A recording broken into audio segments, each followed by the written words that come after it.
c'est Patate et aujourd'hui on se retrouve pour une vidéo favori, foncièrement les choses qui m'ont fait sourire au mois de mars.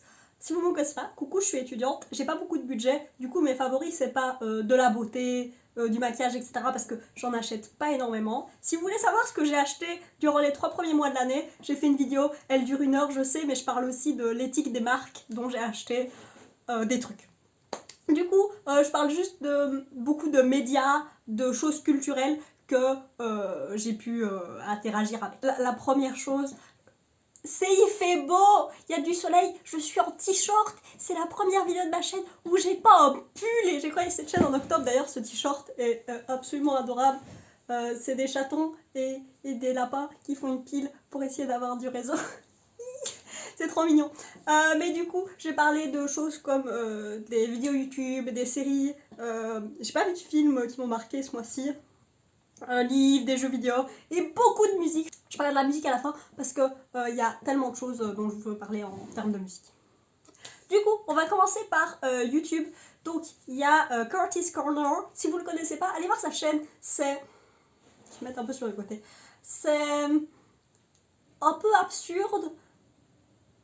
Chaque vidéo a un concept qui est genre pas trop con, mais qui il est juste drôle. Il est juste très très drôle et c'est un super allié LGBT, racisme, etc. Il parle de plein de choses là-dessus et il a un podcast qui s'appelle Very Really Good et c'est un chouette podcast de base. Et il avait fait une vidéo, je sais plus le titre de la vidéo, j'ai pas noté, où en gros ce qui se passe c'est qu'il y avait un mec sur Twitch qui était chrétien et qui essayait de convertir des gens sur Fortnite, ce qui veut dire que tu vises des jeunes, clairement, et il a eu un enfant qui avait genre 8 ans, je pense, qui était musulman, et il lui a dit que s'il ne devenait pas chrétien, il allait brûler en enfer. Tout est dans les proportions, clairement. Et du coup, Curtis Corner avait fait une vidéo là-dessus, et il avait dit à la fin de la vidéo, j'aimerais bien faire une vidéo avec quelqu'un de chrétien, mais qui est quelqu'un plus... avec qui on peut parler. À savoir que moi je suis athée, donc voilà. Avant de partir, je suis athée. Et il a fait une vidéo donc dans son podcast qui est Very Really Good. Le podcast s'appelle Christian Beef et il a fait la vidéo avec God is Grey. Et cette femme, c'est aussi un favori. Je suis trop contente de l'avoir découverte grâce à ça. Elle se dit chrétienne progressive. Et elle est super intéressante à écouter et le podcast était super intéressant, sa chaîne est méga intéressante de parler de chrétienté mais d'un point de vue moins extrême et voilà, les deux sont mes favoris, le podcast est mon favori. Ah, j'ai oublié de dire, tous les gens que je vais citer seront au moins dans la description et tout ce que je pourrais mettre dans le petit. La deuxième vidéo dont je voulais parler, c'est une chaîne qui s'appelle Shelby's, qui est une chaîne qui parle beaucoup d'éthique, de développement durable, enfin de vivre de manière plus durable et elle parle beaucoup d'éthique de marque, etc. C'est un truc qui m'intéresse vraiment fort. Et elle a fait une vidéo qui s'appelle Things You Thought Were Sustainable But Actually Were Not, qui veut dire les choses qu'on pensait qu'elles étaient durables mais qui en fait ne le sont pas.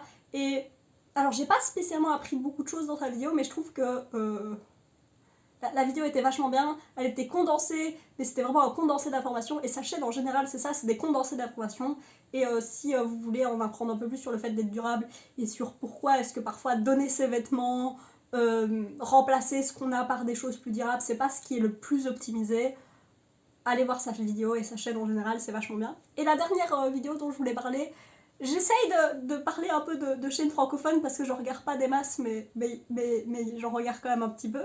Et du coup, il y a Mr. Flesh. Mr. Flesh, donc il a 2 concepts principaux, mais il fait d'autres vidéos qui sont les Reset Systems, qui sont donc c'est des vidéos en français, hein, qui parlent de jeux vidéo. Où en gros, donc, le Reset System, il parle d'un jeu vidéo, d'une suite de jeux vidéo, etc. Et le Waking Game, où en gros, c'est comme Cinema Sins, donc en gros, il va trouver tous les problèmes d'un jeu et voilà, vous dire tous les problèmes. Et du coup, il a fait un épisode sur le jeu Professor Layton versus Phoenix Wright. Et le mois passé, j'ai dit que j'ai donné des favoris qui venaient d'une chaîne qui s'appelle Arcade. et qui est française aussi, et qui parle aussi de JV. Et Arcade avait fait un script sur ce truc-là, et du coup ils ont fait la vidéo ensemble, et la vidéo est super drôle. Et voilà, c'était drôle, j'étais contente de voir Arcade qui faisait un truc, et Mister Flèche qui était là. Et voilà, allez voir la chaîne de Mister Flèche, c'est vachement bien, c'est très drôle, et c'est JV. Maintenant je passe sur Instagram. Pour l'Instagram beauté, c'est Laurel Charleston, ce mec. J'aurai des images, mais je vais essayer de le décrire. Mais la manière dont il utilise son visage pour créer des nouvelles proportions, pour faire des effets d'illusion d'optique. Ah, j'adore son travail, c'est trop bien. Voilà. Pour mon Instagram comique, j'ai mis Duca Vin, c'est juste drôle et cynique. Et ça rit de la société, c'est vachement bien. Voilà. J'ai pas grand chose à dire, à part dire que voilà, c'est drôle et cynique. Voilà. Allez voir. C'est en français, c'est assez rare, c'est en français. Et pour mon Insta nature, c'est Mathias Arkved qui est. Ah. Pour mon Insta nature, c'est Mathias Arkved qui est un mec qui fait des photos de Suède. Est-ce que je dois en dire plus? Il y a plein des osios, plein des paysages, des cerfs, c'est méga beau, c'est un excellent photographe. Et en plus, ce qu'il photographie est trop beau. Ça me donne tellement envie de voyager dans les pays nordiques. Voilà. Alors, qu'est-ce qui a rempli mon temps en dehors de regarder YouTube, ce qui est beaucoup de mon temps? J'ai regardé 2 séries, c'est beaucoup en vrai. J'ai regardé plus que 2 séries. J'ai regardé Legend of Korra, donc la légende de Korra, qui est, donc si vous savez pas, la suite de, je vais dire en français, Avatar le dernier maître de l'air. Et le principe de... déjà, allez voir Avatar le dernier maître de l'air. Mais ce que je vous conseille, c'est si vous avez vu Avatar le dernier maître de l'air il n'y a pas longtemps, faites une pause et regardez d'autres trucs, laissez passer quelques mois et puis regardez la légende de Korra. Parce que enfin moi je les ai pas enchaînés et je les ai super contente parce que j'avais moins d'attentes sur la légende de Korra. C'est vraiment pas une série sur laquelle il faut partir avec plein d'attentes, sinon on va juste être déçu. Et il faut dire ce qui est, Avatar est une bien meilleure série, mais la légende de Korra est quand même vachement bien. Donc le principe c'est qu'on suit l'avatar suivant, on est dans un monde, ce qui se passe c'est que dans Avatar, tout le monde oublie toujours, mais foncièrement la nation du feu a la vapeur, et ben dans la légende de Korra, ils sont passés en full révolution industrielle, ils ont des voitures, ils ont la radio, et alors parfois, ils gèrent pas extrêmement bien ce truc là, parce que parfois ils ont des énormes boosts d'ingénierie. Un ploumchon est passé dans le champ. Parfois ils ont d'énormes boosts d'ingénierie et parfois ils sont totalement à l'arrêt et ça ne fait pas beaucoup de sens. Mais les personnages sont vachement bien et sont vachement bien développés et pour développer l'univers c'est vraiment très bien. La saison 1 est très très très bien, la saison 2 est nulle. Les 3-4 premiers épisodes sont bien et puis après ça te casse la gueule. Et puis après la saison 3 est très très bien aussi et la saison 4 est bien sauf la fin. Je vais pas dire beaucoup plus, la légende de Korra c'est vachement bien, moi j'ai été voir en sachant juste ça en fait. J'ai hésité à faire une vidéo dessus, mais il y a Scafila Productions qui a fait une vidéo et c'est exactement mon avis, donc j'ai rien à ajouter à part faire une vidéo en français, mais ça ajoute pas grand chose. La seule chose que j'ai conclue c'est que Bolin, je l'aime beaucoup, j'ai envie de lui faire des câlins. Voilà, c'était bien, ça a bien rempli mon temps. Et quand je dis que la saison 2 elle est pas bien, c'est... Alors oui, elle est pas bien, les personnages sont à la ramasse et tout. Mais pour quelqu'un qui, comme moi, a regardé Glee et a regardé les Winx, le niveau de la saison 2 est supérieur aux mauvais... Enfin, à peut-être toutes les Winx. Non, le niveau de la saison 2 est supérieur aux mauvaises saisons de Glee, aux saisons des Winx, etc. Genre, c'est pas une chose genre, je pourrais aller la revoir. Si je me refaisais un marathon de Korra, je pense que je reverrais la 2 aussi. Dans le tas. Voilà. Et c'est bien parce que je crois que dans la saison 4, ils commencent à faire des blagues sur il y a un épisode où je sais que c'est un épisode à cause de problèmes de production qui est là, mais ils font des blagues sur la 2 et c'est quali. Et l'autre série que j'ai regardé Le Jeu de la Dame. Oui, après tout le monde. Et la seule chose que j'ai à dire, c'est que c'est happy end. C'est tiré par les cheveux, ça crée des plot holes pour rien. Je trouve que la série est vachement bien, mais la fin est beaucoup trop happy end. C'est trop. Voilà. Surtout quand donc, Le Jeu de la Dame, c'est une série qui parle de... C'est une série qui commence avec une gamine qui a 9 ans et qui a perdu sa mère. Et elle va se retrouver dans un pensionnat. Elle va apprendre les échecs dans le pensionnat. Et puis, à chaque épisode, à peu près, se passe à une année différente. Et elle va évoluer, ou elle devient de plus en plus forte, etc. Et voilà. Foncièrement, c'est une série sur les échecs. Est-ce que ça va donner envie de faire des échecs? Non. Voilà. Et je voulais te dire un autre truc, oui, et ça parle beaucoup de... C'est une série qui parle beaucoup d'addiction, etc. Et cette partie-là est pas la mieux gérée, je trouve. Quand on... Enfin, personnellement, par rapport à des films comme... J'ai oublié le nom de ce film. Je mettrai le nom du film ou l'affiche quelque part. C'est un film avec Zac Efron qui parle de DJ et d'addiction. Et c'est vachement mieux géré. Et il y a aussi, bah, du coup, comment il s'appelle? A Star is Born avec Bradley Cooper et Lady Gaga. Qui parlent aussi de ça.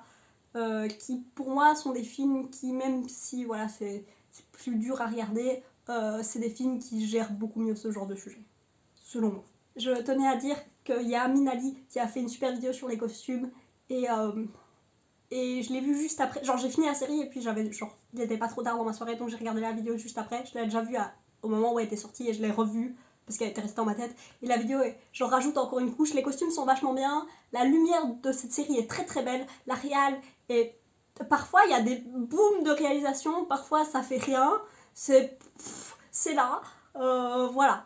Mais la série est bien écrite et Anya Taylor-Joy, qui est l'actrice principale, joue tellement bien. C'est une tellement bonne actrice. Genre, clairement, je serais capable d'aller voir un truc juste parce qu'elle est dedans.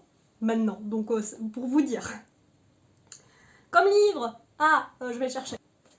Voilà, j'ai lu Azazel de Asimov. Asimov, c'est le monsieur qui a écrit La Fondation, qui est une trilogie dans laquelle il y a les lois de la robotique.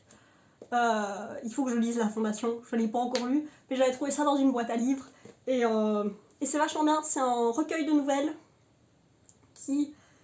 où le principe c'est que, on va appeler Isaac, ce sera le plus simple. Le principe c'est que Isaac va manger avec son pote Georges qui est un mec un peu con, qui a pas toutes ses frites dans le même sachet. Et Georges, il a toujours des potes qui ont des problèmes et il essaye de les résoudre en demandant de l'aide à un petit démon de 2 cm de haut qui s'appelle Azazel. Et à chaque fois, ça foire. Et il n'y a rien qui se finit bien. Mais c'est très satirique. Ça a été écrit dans les années 80. Et il y a une des nouvelles, je ne sais plus laquelle, qui parle d'un économiste. Et c'est punchline sur punchline sur punchline. C'est des nouvelles, donc c'est facile à lire comme ça. Genre, moi, j'en lisais genre une. Je pourrais en lire juste une et c'est vraiment pas très long. Voilà, c'était vachement bien, ça m'a fait beaucoup rire. Il y a juste je crois que c'est la dernière et l'avant-avant-dernière, donc l'antépénultième, qui sont genre le retournement, c'est elle a voulu un mari mais elle peut pas baiser avec son mari. Oh là là. C'est ça le dénouement négatif et je suis en mode c'est un petit peu nul par rapport à d'autres dénouements qui étaient un peu plus drôles. Mais l'avant-dernière est vachement bien et il y en a une sur l'écriture qui est super... genre, la qualité est pas la même sur toutes les nouvelles, mais c'est quand même fort quali en général. L'écriture est toujours très très drôle. Et il y a une nouvelle sur l'écriture qui te perce le cœur, quoi. Alors, j'ai joué à des jeux vidéo. J'ai joué à Paper Mario The Origami King parce qu'il était en promo. Peut-être que quand je mettrai cette vidéo, il sera toujours en promo pour genre 24 heures. Je l'ai eu à genre moins 35% et j'avais des points, donc au final je l'ai eu genre à 30 euros plutôt que 60, ce qui est beaucoup 60. Et c'est vachement bien. Alors, ils arrivent à gérer le fait qu'ils passent de l'horreur à l'humour de manière extrêmement smooth. Ils passent de l'une à l'autre tout le temps et c'est vachement bien. J'ai vraiment éclaté de rire. Et même dans l'humour, parfois c'est de l'humour situationnel. Je veux dire juste un truc. Ils sont dans une pyramide, donc avec tous les machins d'une pyramide, et ils doivent récupérer des taudes sans visage. Et pour récupérer les taudes sans visage, ils doivent utiliser, ils ont un lecteur cassette qui passe de la musique groovy et du coup les taudes les suivent en dansant et en fait ils doivent ramener des taudes pour faire sortir une perforatrice de son antre. C'est vraiment une situation qui se passe et toutes les situations sont comme ça. Les énigmes, je pense qu'il y a une ou deux énigmes je dois avoir une ou deux énigmes que j'ai vraiment bugué et je suis allée voir la solution. Mais sinon les énigmes sont vachement bien. L'univers est tellement drôle. Pareil à tous les PNJ. J'ai récupéré les taudes. En gros, il y a une. Donc, les taudes fonctionnent sous deux mécaniques. Donc, il y a la mécanique qui fait que les taudes. En gros, les taudes sont cachées partout dans le décor et il faut les récupérer. Et plus t'as taudes, plus quand il y a des combats, plus il y a taudes qui sont là pour t'applaudir dans ton combat. Mais aussi, il y a le village des taudes et plus t'as taudes et plus il y a taudes dans le village des taudes. Je dis, ne prenez pas un shot à chaque fois que je dis Toad. Et à chaque fois qu'ils sont sortis de leur truc, ils ont une punchline. Et ces punchlines, genre je les cherchais juste pour les punchlines, quoi. C'était trop bien. J'avais les larmes aux yeux. Genre j'ai eu les larmes aux yeux pour un jeu Mario. Pour de vrai. J'étais tellement pas bien. Et ça parle du deuil, etc. C'était vachement bien. La seule chose que j'ai à dire, c'est les combats, je les évitais à tout prix, j'en faisais le moins possible. Les combats de boss, c'est sympa, mais les combats contre les PNJ, c'est un système, je mettrai une image, avec des cercles, et il faut bouger les cercles, et en gros, c'est juste des puzzles, et je suis quelqu'un qui aime beaucoup les puzzles. À un moment, j'ai dit que un de mes jeux préférés du mois, c'était un jeu de nonogramme qui est Puppy Cross. Allez jouer à Puppy Cross si vous aimez les nonogrammes. Mais du coup, là, les énigmes, genre, c'est simple. En fait, ça demande trop d'énergie cérébrale pour ce que c'est. Et à un moment, j'en avais juste marre, quoi. Et le jeu le sait parce qu'il y a des trucs qui sont faits pour que on ne te fasse pas chier. Donc, voilà. Mais le jeu est vachement bien en dehors des combats et genre, j'ai vraiment passé un super moment au final et je pense que je le relancerai d'ici quelques mois quand j'aurai oublié la majorité des blagues. Et l'autre jeu auquel j'ai joué, c'est un jeu qui s'appelle A Short Hike, qui est un jeu que j'ai acheté sur Steam, qui coûte genre 6€. Et c'est un jeu qui dure à peu près 2 heures. Après, moi, je l'ai fait 2 fois. Et si on va chercher vraiment tous les contenus, je pense qu'on peut en tirer au moins 1 heure de plus. Si vous avez joué ou que vous avez entendu parler de Breath of the Wild, donc le dernier Zelda, c'est pas le dernier, il y a un des grands trucs de Zelda, c'est l'exploration, et l'exploration en utilisant le fait de grimper et d'avoir un parapente et de glider. Et ben là, Short Hike, c'est ça. On joue un petit oiseau et on peut grimper et glider. Et le truc, c'est qu'on doit arriver c'est un monde ouvert, un tout petit monde ouvert. C'est un monde ouvert différent, comme dirait Game Next Door. Allez voir Game Next Door, je mettrai la vidéo aussi. Je sais pas si elle est sortie ce mois-ci, mais elle était trop bien.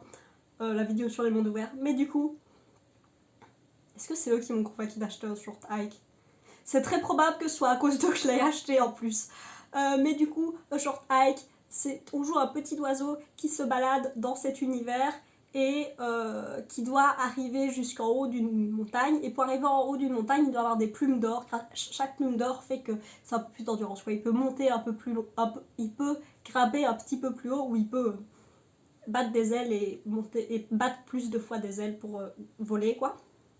Et c'est vachement bien, l'univers est tout doux, la musique est toute douce, les personnages sont super bien, t'as envie de les aider. Moi j'ai fait genre, je pense, toutes les quêtes secondaires, j'ai fait les courses, il y a plein de choses à faire et plein de gens à aider et j'avais juste envie de pouvoir continuer à me balader dans ce monde parce que c'est un monde vraiment tout doux et pour s'évader c'est vachement bien.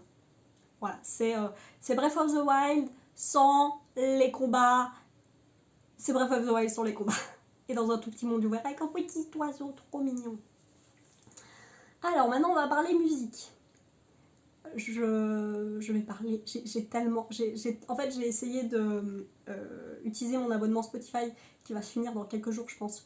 Au maximum pour écouter un maximum de trucs. Et du coup j'ai 1 milliard de recommandations. Du coup, la première recommandation, si vous n'avez pas été l'écouter, c'est donc Bruno Mars a ressorti un truc avec Anderson .Paak Allez voir, je crois que c'est son Tiny Desk, qui a un type de concert acoustique, et ce mec envoie du pâté.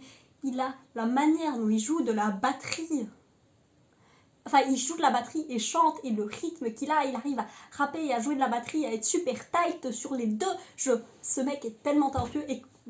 Et quand il chante dans Live de Doropen, qui est la chanson qui s'est sortie avec Bruno Mars, j'ai oublié le nom du projet. Cette chanson est trop bien. C'est pure années 70. Alors moi, les années 70, c'est une esthétique que j'adore. Et c'est smooth, mais c'est tellement... c'est smooth. J'ai pas d'autres mots. C'est trop bien, allez l'écouter. C'était trop bien, voilà. J'attends l'album avec beaucoup d'impatience, vraiment. Si vous aimez la pop, si vous aimez le type de musique qu'est la pop, mais que vous n'avez pas envie d'aller écouter ce qui est dans le top 50 actuel, surtout en France, en France et en Belgique, où c'est beaucoup du rap, que vous aimez la pop, allez écouter Kim Petra, Malibu, donc Malibu de Kim Petra. C'est juste de la pop et c'est fun et c'est bien et ça donne le smile, et je sais que c'est sorti l'année passée pour l'été, et franchement que je l'avais découverte quand le soleil est revenu, c'était la bonne chose. C'est juste une musique qui donne le smile et voilà, il y en a pas assez. En parlant de trucs qui donnent le smile et de pop, alors déjà allez écouter tout Emotion de Carly Rae Jepsen. C'est certainement l'album de pop indépendante, je sais que c'est un oxymore, qui est le plus aimé par les critiques de ces dernières années. Il date de 2015, et si vous connaissez que Carly Rae Jepsen de Call Me Maybe, allez écouter ça, elle a fait plein de trucs bien. J'ai pas encore écouté les autres albums, il faut que je fasse ça. Mais du coup, dedans, si vous devez aller en écouter une, allez écouter j'ai mis I Really Really Really Like You, mais je crois que sa chanson s'appelle juste I Really Like You. Allez voir le clip sur YouTube. J'étais pliée en quatre. Moi, en fait, j'avais écouté l'album sur Spotify, donc j'avais pas... et je connaissais la chanson de l'époque. C'est une chanson qui avait réussi à fonctionner en Europe. Et ce qui s'est passé, c'est que j'ai un pote, je lui ai dit « Hey, va écouter Emotion de Carly Jepsen ». Il m'a dit « T'as vu le clip de I Really Like You ?» Et j'étais en mode « Non ». J'étais devant et j'étais pliée en quatre. Il est trop bien, ce clip. Allez le voir. Et puis allez lire les commentaires et faire « Quoi ? Il était là ?» Et puis allez revoir juste après 3 minutes du clip. C'est vraiment la fin du clip. Et d'être en mode « Ah oui, de fait, je l'ai pas vu. » Voilà. Mais allez écouter tout Emotion de Carly Rae Jepsen, c'est vachement bien.